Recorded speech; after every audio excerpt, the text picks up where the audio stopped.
pretender vivir en un ambiente sin riesgos es una utopía. Pero no hacer los esfuerzos requeridos para evitarlos sería una gran irresponsabilidad.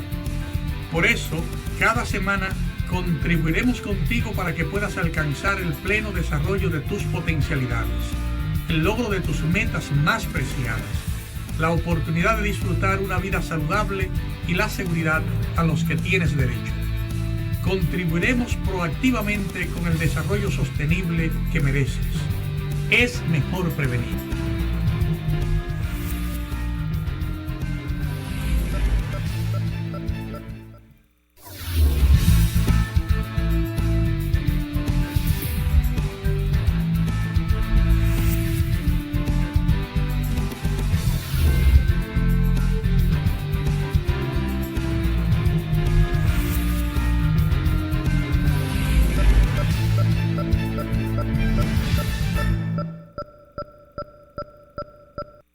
Saludos amigos, bienvenidos a esta entrega de la Utopía Riesgo Cero que nos reúne esta semana para revisar otras de las tareas prioritarias que tenemos si queremos seguir construyendo la sostenibilidad de nuestro desarrollo sostenible. Vista la situación de la salud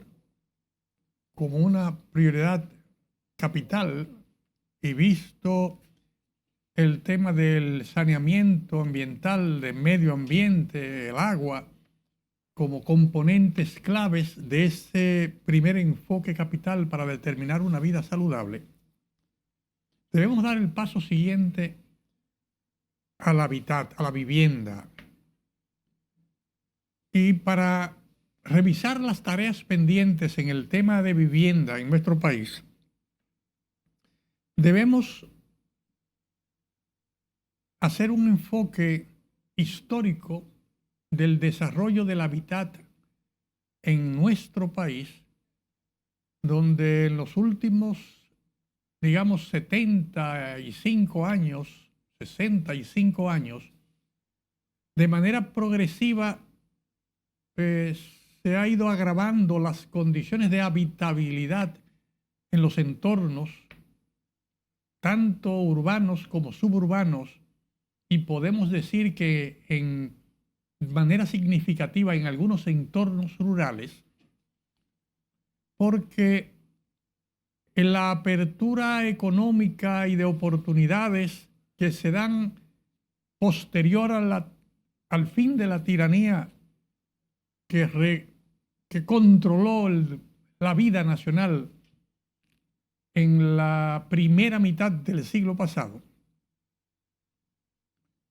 abrió una especie de liberación, una especie de laissez-faire, en la que la gente, buscando mejoría en oportunidades de trabajo, buscando mejorías en oportunidades de educación, fue ubicándose en los lugares menos indicados en cada uno de nuestros entornos urbanos y suburbanos, sin que la autoridad competente en cada caso tomara en sus manos la tarea de ordenar el territorio y de coordinar dónde se podía y cómo se podía hacer, facilitando o por la ejecución o por la omisión de su ordenamiento todo ese desorden en el que muchos de nuestros entornos urbanos y suburbanos se encuentran en el día de hoy. Esa es una realidad que tenemos. Tenemos una tarea enorme pendiente en la mejoría de nuestros entornos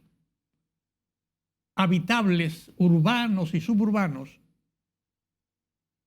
para poder garantizar el cumplimiento al derecho constitucional que tenemos todos y cada uno de nosotros a una vida saludable,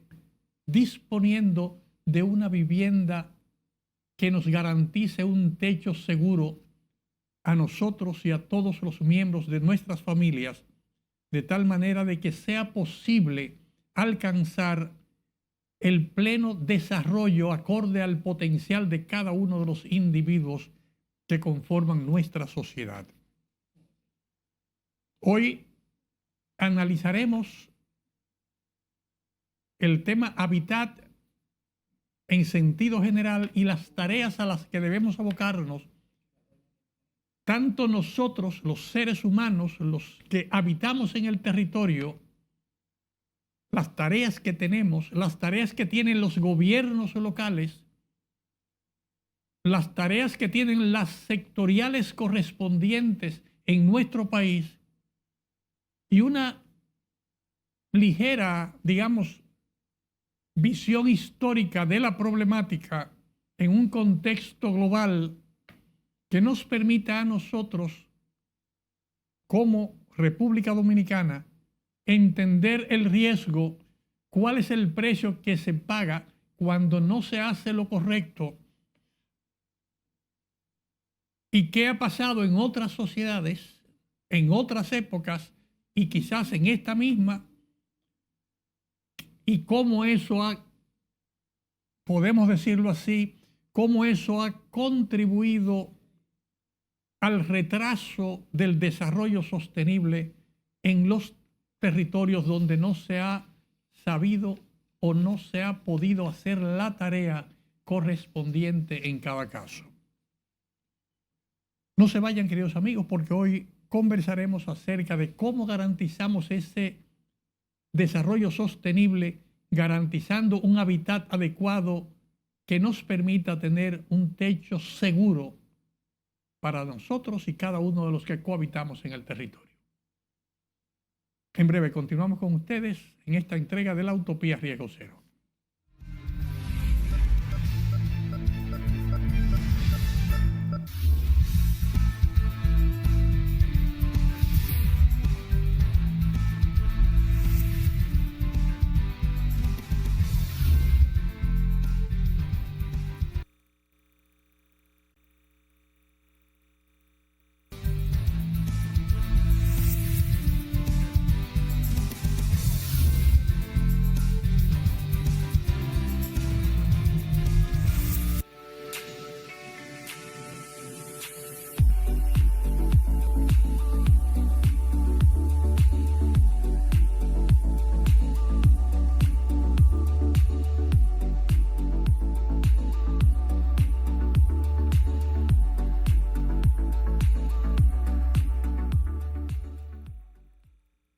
Queridos amigos, el lograr que el ordenamiento territorial funcione de manera adecuada o con el nombre que se le quiera poner a esa función, nos obliga a nosotros, todos los que cohabitamos en el territorio, entender y respetar qué cosas se pueden hacer y qué cosas no se pueden hacer. El primer elemento que debemos entender que no se debe construir en áreas inestables, en laderas inestables, porque en un sitio de alto componente sísmico como el nuestro, un movimiento telúrico de importancia genera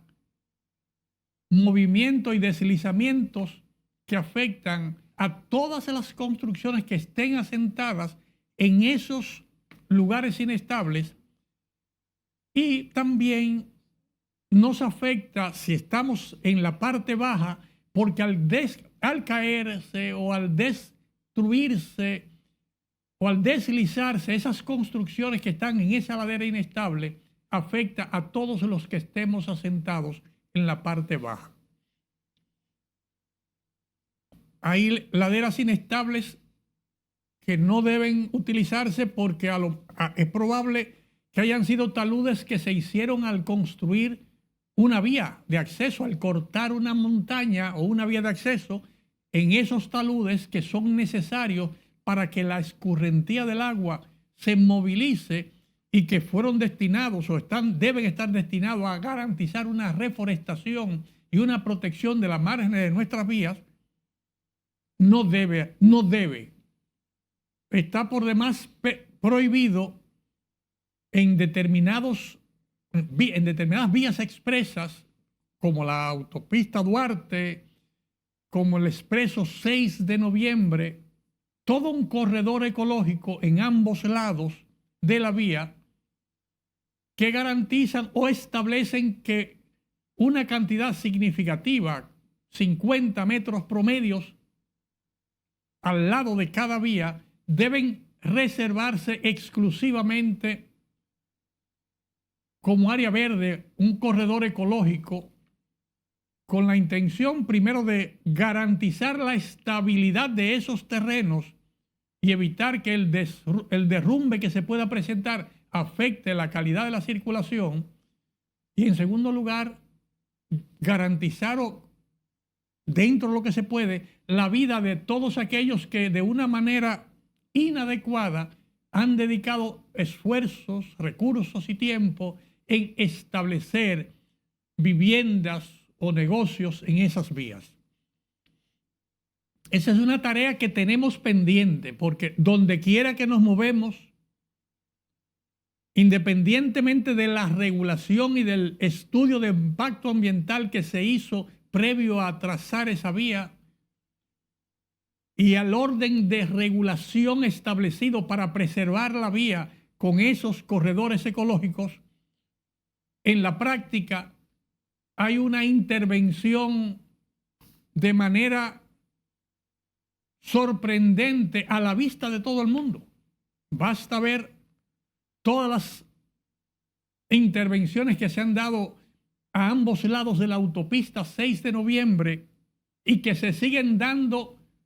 al día de hoy. Cada día usted ve gente trabajando a orillas del río, en el área protegida de esa vía. Esa es una tarea que debe solucionarse en un momento determinado. Ojalá que sea más temprano que tarde, porque mientras más tarde se soluciona, más precio pagamos en vidas, en sufrimiento, en afectación a las comunidades, que cuando podemos poner los correctivos lo más temprano posible. Y hemos hablado del deslizamiento que se puede dar, una ladera inestable, como puede verse a ambos lados de la autopista 6 de noviembre, cuando usted viene de oeste a este, al cruzar el río Jaina, el puente sobre el río Jaina en la 6 de noviembre, usted ve la cantidad de viviendas construidas en esas laderas inestables de arcilla inestable, que no hay que ser adivino para saber que en un momento determinado, cuando se dé un movimiento telúrico, como hemos mencionado, los deslizamientos corremos el riesgo de que muchas de esas viviendas terminen o en el lecho de la cañada de Guajimía o en el lecho del río Jaina, por poner ejemplos. Menciono ese ejemplo porque es visible, pero eso pasa si se hace la construcción a orillas de un río. Vimos en esta semana desplazamientos y afectaciones no de viviendas vulnerables para personas de escasos recursos, sino de negocios que reportan pérdidas millonarias en la zona de Gaspar Hernández, que se deslizaron y se movilizaron cual si fuesen barquitos de papel con una simple avenida del río con el agua crecida, sin que hubiese un movimiento telúrico en ese momento. Basta imaginar qué pasará si al momento que esté húmedo el terreno, que ese caliche se pueda movilizar fácilmente, tuviésemos un movimiento telúrico aunque sea de poca dimensión, de poca intensidad. Esa es una tarea que tenemos que abordar. Tenemos que abordar no necesariamente desde el punto punitivo de aquellos que han violado, sino desde el punto del derecho constitucional que tienen cada una de esas personas a una vida saludable y segura, y el compromiso que tiene el Estado de ayudar, de apoyar a cualquier persona que se vea afectado en una tragedia. Entonces, eso nos dice que es más fácil, queridos amigos, poder hacer esa corrección, esos correctivos ahora, antes de que ocurran los eventos, y no después que pasen los eventos. Hablamos del emplazamiento, la ubicación inadecuada de construcciones, son un tema a abordar, como también la calidad de las construcciones que se están haciendo es otro tema de abordar si queremos garantizar la vida saludable de cada una de las personas del territorio.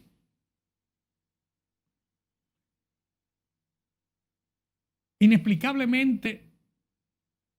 usted ve que como una manifestación de un desconocimiento completo de las normas,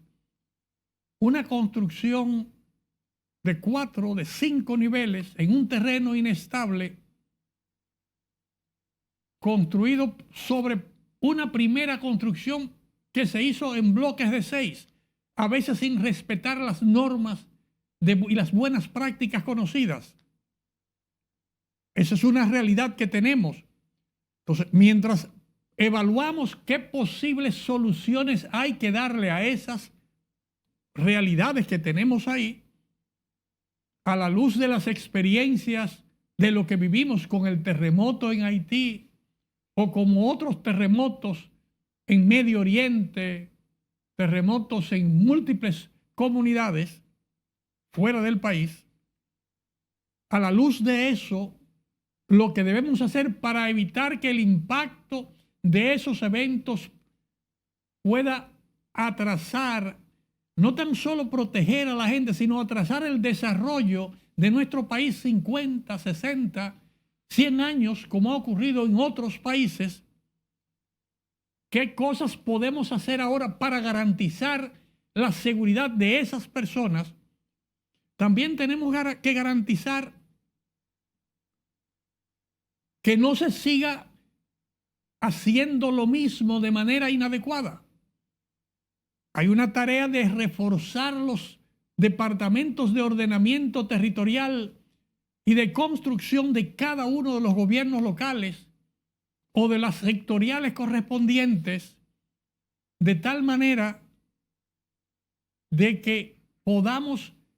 no tan solo corregir lo que está mal, sino limitar la posibilidad de que se pueda seguir construyendo de manera inadecuada, sin la debida supervisión, sin que haya personales calificados, obreros calificados, maestros calificados en la ejecución de las tareas que tenemos por delante. No se vayan, queridos amigos, porque en breve, en esta entrega de la Utopía Riesgo Cero, trataremos de encontrar algunas soluciones y recomendaciones que nos puedan orientar a todos, a ustedes y a nosotros, en esa gran tarea de garantizar un techo seguro para nuestra población, para nuestros dominicanos, para que no podamos tener graves temas que lamentar cuando ocurran eventos adversos en nuestro país. En breve, continuamos con ustedes luego de esta breve pausa.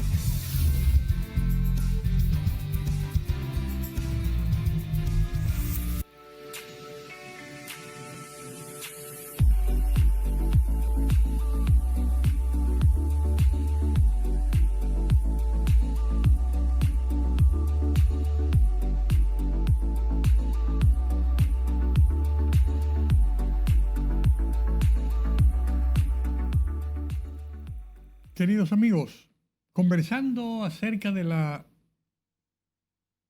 conveniencia o de la obligación que tenemos y del derecho que tenemos también todos los ciudadanos, obligación del Estado, derechos del ciudadano, a disponer de un techo seguro donde nuestra familia pueda alcanzar desarrollar sus actividades para alcanzar ese desarrollo sostenible al que tenemos derecho. Veíamos tareas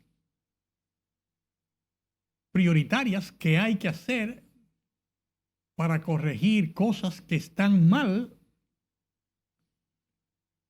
y tareas que tenemos que hacer para evitar que sigamos haciendo cosas mal.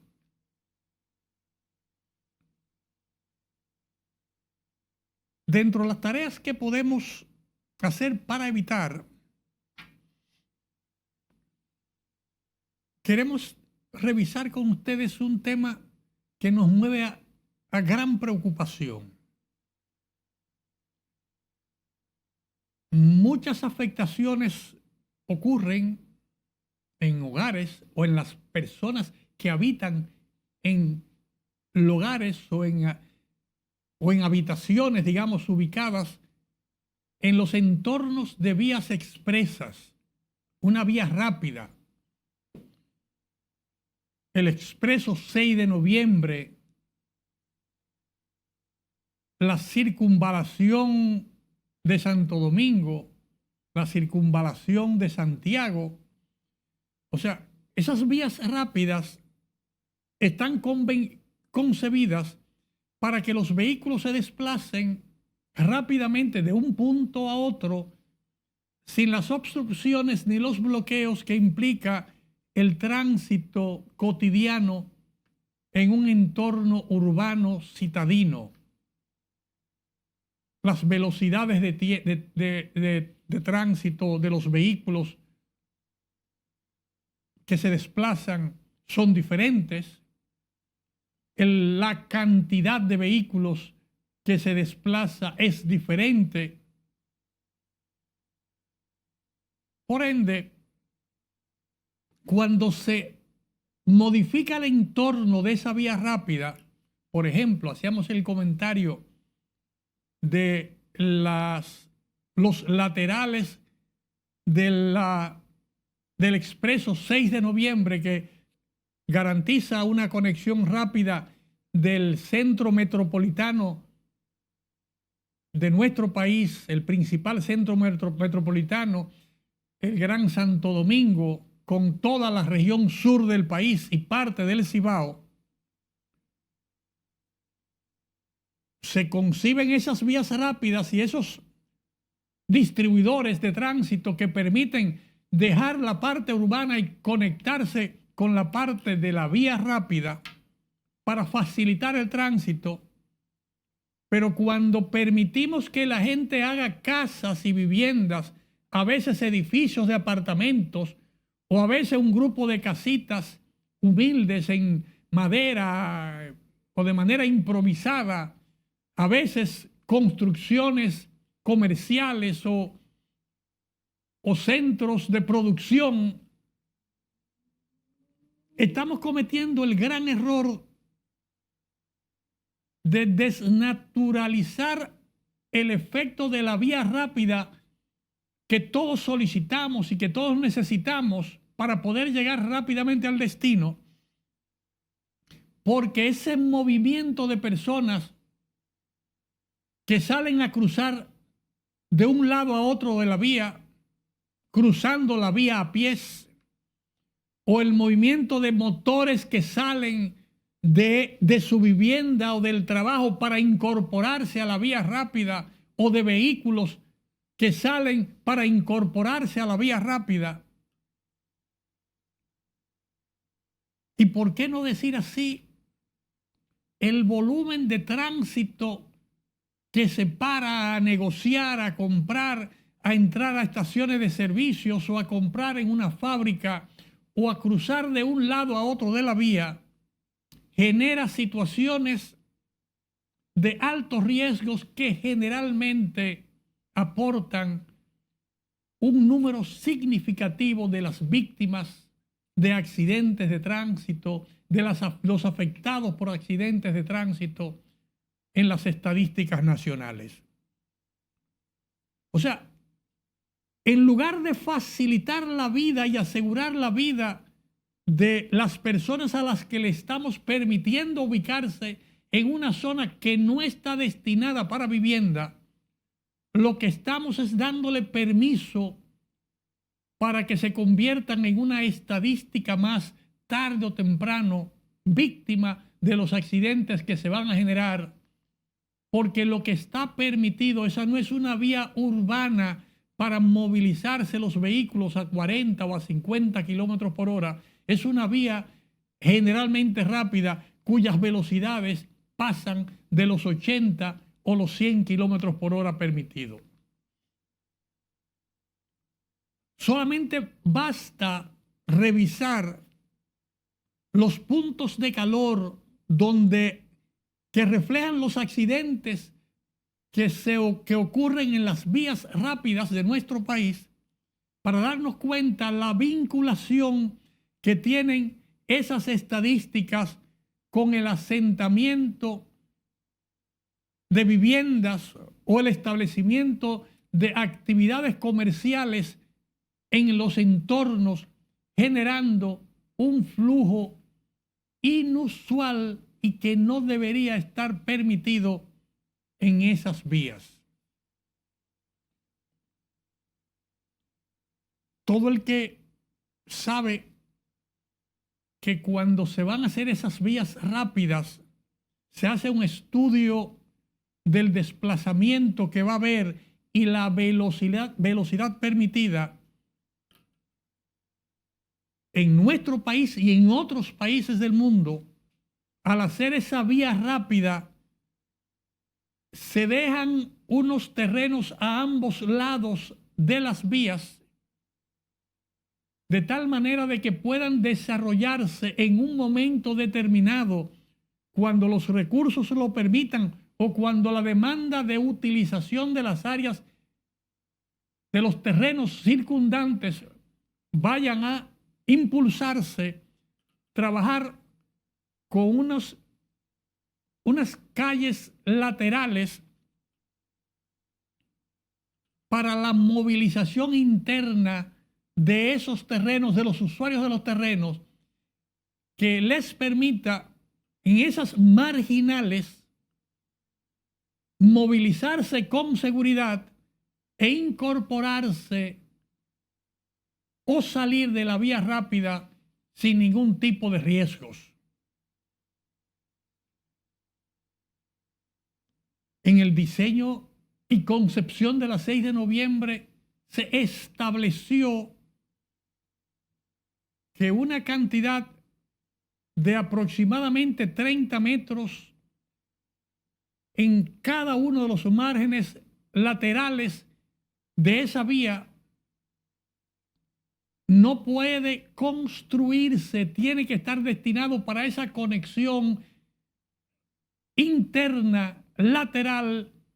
entre un distribuidor de tránsito y el otro.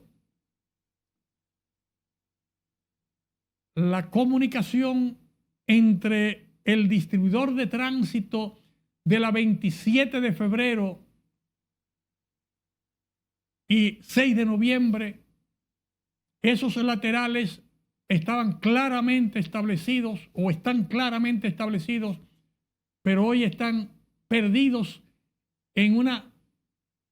red inexplicable de construcciones que le quitan la eficiencia al distribuidor de tránsito, que de una manera modificada se está haciendo porque el primero fue alterado por el uso indebido de los terrenos para otras funciones, y producto de la cantidad de personas que, ubicados o porque trabajan o porque viven o porque tienen acceso sin la vía lateral correspondiente a la vía, generando, facilitando los riesgos que debemos resolver, que Hay que resolver, porque hay que resolver la seguridad de las personas que están establecidas ahí. Hay que resolver el riesgo de todo el que se desplaza, todos los que nos desplazamos por esa vía para movilizarnos del punto A al punto B. Y queremos sencillamente reflejar desde la utopía, para mover a reflexión, la tarea pendiente que está y que obviamente debe seguir guiándonos, porque si hacemos una vía rápida, tiene que dejarse el terreno para hacer el desarrollo lateral de una vía que permita la comunicación entre distribuidor de tránsito y distribuidor de tránsito para el uso local, esa vía local necesaria. Y ya analizaremos en el siguiente segmento cómo, por qué y dónde podemos ver buenas prácticas en ese sentido. No se vayan, queridos amigos, porque en breve seguimos con ustedes en esta entrega de la Utopía Riesgo Cero.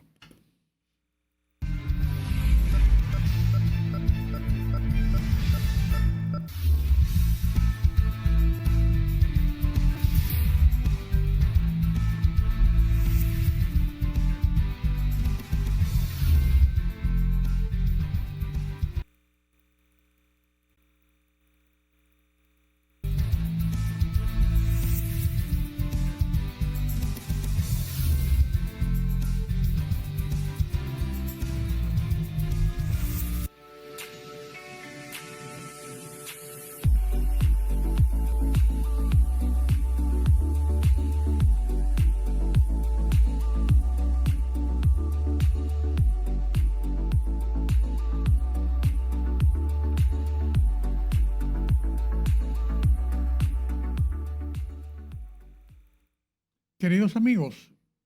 estamos analizando el tema de vivienda y seguridad y cómo le garantizamos una vida saludable con un techo seguro que permita el pleno desarrollo de la familia. Y estamos viendo cómo algunos elementos de tránsito o de vías de tránsito, o porque no consideran o no hacen respetar las normas, o no consideran algunos elementos, generan afectaciones de una familia que también se ubicó en un lugar donde no debía estar ubicado, que esa es una realidad que tenemos en múltiples lugares del país y que eso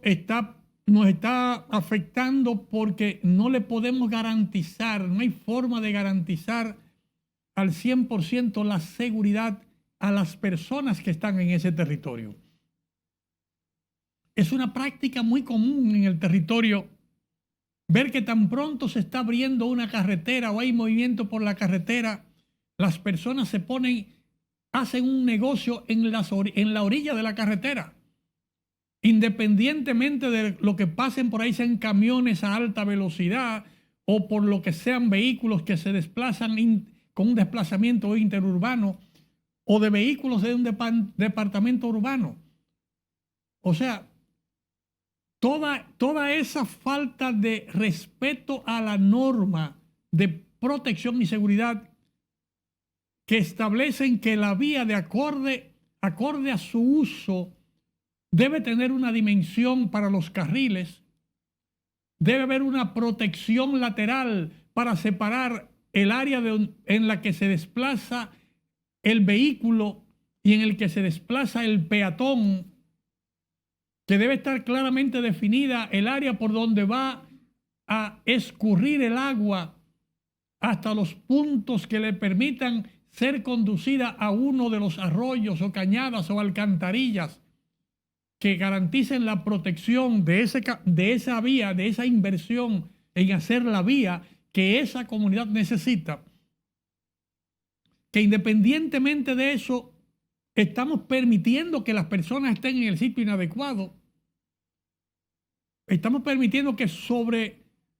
digamos así, que sobre ese derecho que tiene el padre de familia de buscarse la comida para la familia, estamos subrogando por debajo el derecho que tiene esa familia a una vida saludable, a un techo seguro. porque al hacer eso los niños están ahí y cualquier niño corriendo en un momento determinado a buscar una pelota puede ser víctima de un accidente de tránsito y hay muchos que se afectan, o cualquier transeúnte que vaya a cruzar la vía que no está previsto en ese momento porque es una vía interurbana. O sea, hay una situación que está afectando ese derecho constitucional que tenemos a un techo seguro, porque el techo seguro, no tan solo el techo se refiere a la cobertura del techo, sino se refiere a la vivienda donde la familia podrá descansar, donde podrán los hijos estudiar, donde podrán alimentarse, donde podrán habilitarse para salir a trabajar. Toda esa vivienda a la que tenemos derecho, colocada en un lugar inseguro, genera riesgos cada día o genera riesgos estacionales o periódicos a los que debemos prestar atención de manera proactiva. Con esto hemos puesto sobre la mesa una tarea que sabemos que no es de solución inmediata, pero que es prioritario que se ponga sobre la mesa para que con los gestores locales, el liderazgo local, el gobierno local, en cada caso puedan implementarse los planes de contingencia que nos permitan garantizar los derechos constitucionales de cada una de las personas al mismo tiempo que garantizamos la calidad de la movilización y del emplazamiento que debemos tener en todo el territorio nacional. La vivienda, decía, además de ese tema de emplazamiento y de ordenamiento territorial, tiene un tema de uso de materiales, de cosas que se pueden usar y cuáles no. Hace 600 años, en nuestros territorios, en toda la isla, la población vivía con estructuras ligeras, estructuras de madera, techos de paja, de cana, los bohíos, los famosos bohíos de nuestros aborígenes.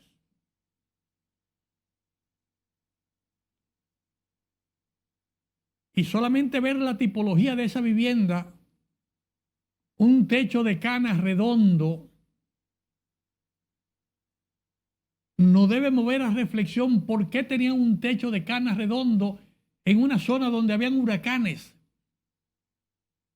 Y era sencillamente porque ese techo, un techo redondo o un techo de 4 aguas, responde mejor a la dinámica de los vientos.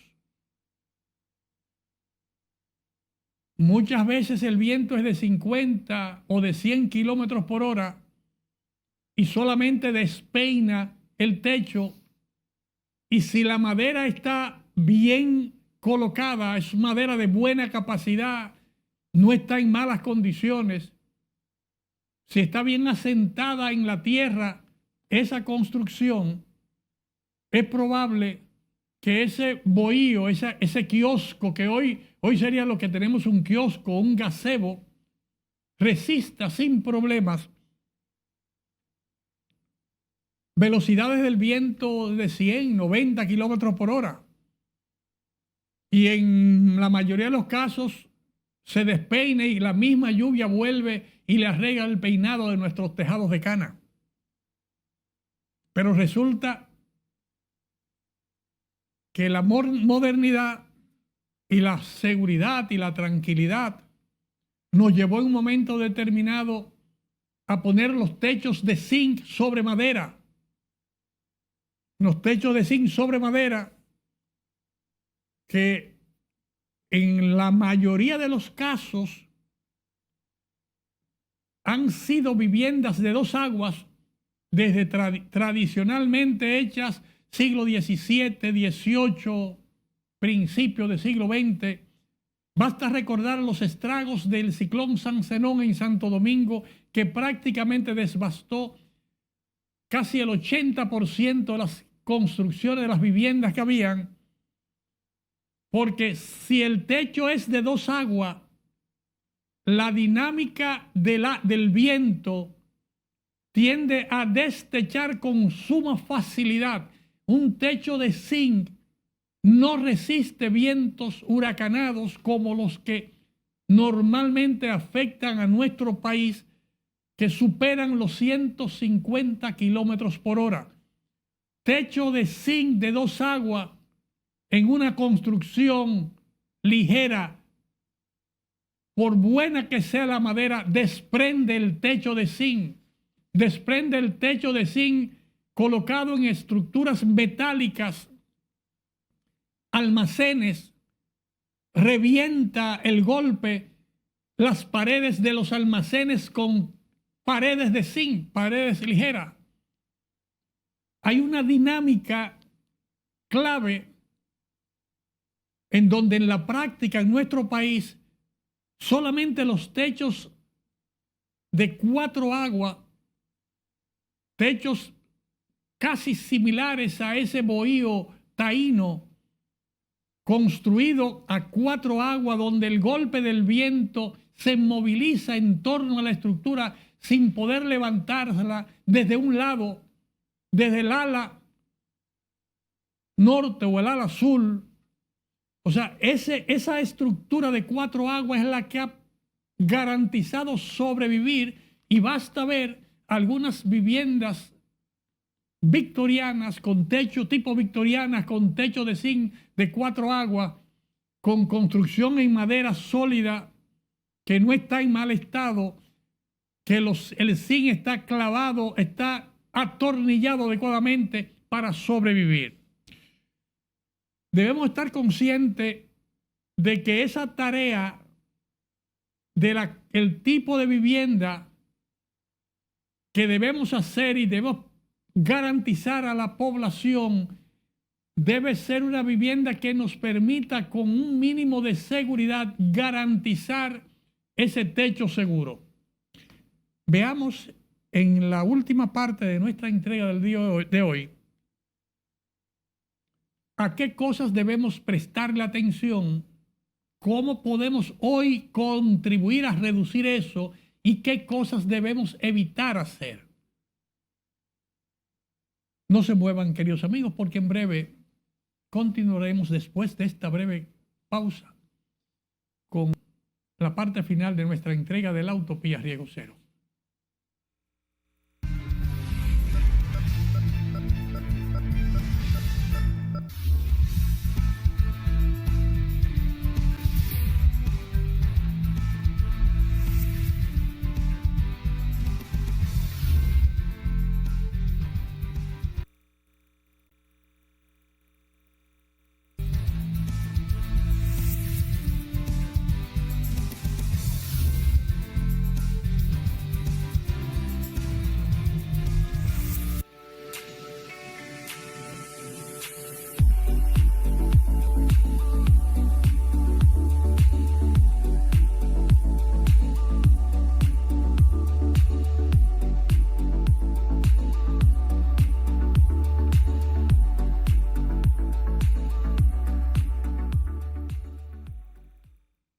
Queridos amigos, en esta parte final, para analizar la tipología de vivienda a los que debemos prestar atención, precisamente a inicio de año, a unos meses antes de que inicie la temporada ciclónica, debemos ver el tema de la cantidad de techos ligeros construidos con madera y zinc o con hierro y zinc en los entornos, en nuestros entornos, y el riesgo que ocurre. Aunque atornillemos el zinc, por ejemplo, si vemos una caseta que normalmente vemos hecha de manera improvisada, en una zona inestable, ya no tan solo por lo del suelo, sino el tipo de estructura que estamos poniendo, o en la parte superior de una vivienda de hormigón y montamos una estructura con zinc, un techo de zinc, la forma más segura de garantizar que ese techo siga estando ahí cuando venga el próximo fenómeno atmosférico y que pueda seguir garantizándonos el desarrollo de nuestra familia que está ahí, es que pueda tener la dinámica de un techo de 4 aguas. Ya hemos dicho que un techo de 2 aguas no garantiza que el techo esté ahí luego que venga la próxima tormenta. Garantizar que el techo esté de 4 aguas o que no pueda, que el agua no pueda tener, el viento no pueda tener acceso por las 2 vías donde no hay agua, que no pueda levantar la plancha de zinc, porque si levantó una plancha de zinc, por ese hueco de la plancha de zinc se van todas las otras planchas del techo, y con la planta del techo que se vayan de esa vivienda, se dañaron los muebles y la ropa de la familia que está ahí dentro, se dañaron los muebles de la familia que está ahí dentro, se dañaron los libros útiles escolares, se dañaron los documentos de los niños y de las familias que viven en esa edificación, en esa vivienda, sea una vivienda pequeña de 40, de 20, de 30 metros, o sea una vivienda más grande. Si no tenemos la garantía de la seguridad del techo, vamos a tener un graves riesgos, graves riesgos, porque el riesgo no tan solo está en la pérdida de la propiedad, sino en que cada plancha de zinc se puede convertir en una arma mortal volando en el entorno, afectando la seguridad de todo el que ande probablemente en 10 o 15 kilómetros a la redonda, cuando no más. Porque el viento, al tomar esa plancha de zinc o esa porción de plancha de zinc, no sabemos a quién va a afectar más adelante o en el entorno. Debemos garantizar la dinámica del techo, debemos garantizar la estructura de madera de ese techo, porque si quiebra una estructura, si quiebra un enlate, un solo enlate de todo el techo, quiebra, se fue esa plancha de zinc y se fue el techo completo, porque el golpe de la brisa va a entrar por ahí, va a sacar el techo. Hacemos la recomendación a las autoridades locales, a los líderes de la comunidad, de pasar revista, una simple revista visual que puede hacer. Si usted entró en el barrio y vio que encima de los techos de las casas usted tiene gomas viejas o troncos de madera, o tiene una estufa vieja, o tiene cualquier cosa, un pedazo de bloc, debe moverlo a preocupación. ¿Por qué pusieron eso ahí? No es porque tenga un depósito, es que la plancha de zinc hizo un ruido, le sonó un ruido y se le pone eso para que no suene. Eso le dice a usted que el enlate que estaba sujetando esa plancha de zinc se pudrió y el clavo soltó. Al soltar el clavo, no está fija la pieza y esa se va a ir con una brisa no de 100 ni de 50, con un simple ventarrón se va a ir, y con eso se va a ir el techo. Y eso usted lo puede corregir cambiando ese enlate que le va a costar un par de cientos de pesos hacer la reparación, poner un enlate de buena calidad, nuevo, y atornillar el zinc o clavar el zinc, sujetando, garantizando la sujeción del techo, cosa que los bajantes queden sujetos con unos ganchos de acero en las dimensiones o en los lugares adecuados para garantizar la seguridad del techo. Un maestro de obra entrenado o un profesional entrenado va a ayudarle hoy, debe ayudarle hoy, antes de que venga la temporada ciclónica, para evitar el que mañana tengan que ayudarle a reparar la casa o hacer una casa nueva o a poner su familia en un albergue temporal, afectando de manera significativa la seguridad de la familia. Son pequeños elementos que los podemos ver hoy de manera proactiva. Si usted vio cosas encima de los techos en ese barrio, prepare una brigada de miembros de los vecinos para ver cuál es la situación de los techos, y es probable que con una caja de clavos, con algunos ganchos de acero o con algunos tornillos se pueda garantizar y asegurar